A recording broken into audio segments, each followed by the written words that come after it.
Multitudinaria foi tamén a andaina solidaria convocada onte domingo en Boiro pola Xunta Local da Asociación Española contra o Cancro.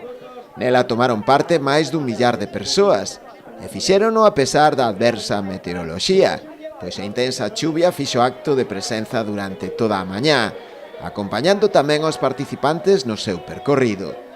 Foi como se quixera ser ela mesma parte desa gran marcha verde contra a enfermidade. Aínda así, a organización optou por recortar o trazado inicial, polo que foi máis un acto simbólico que unha andaina en sí. O fin da actividade era recadar tamén a maior cantidade de fondos posibles para a entidade, a través da venda de rifas para o sorteo de diferentes agasallos doados por diversas empresas e negocios locais, e tamén das propias inscricións, logrando acadar preto dos 11.000 euros.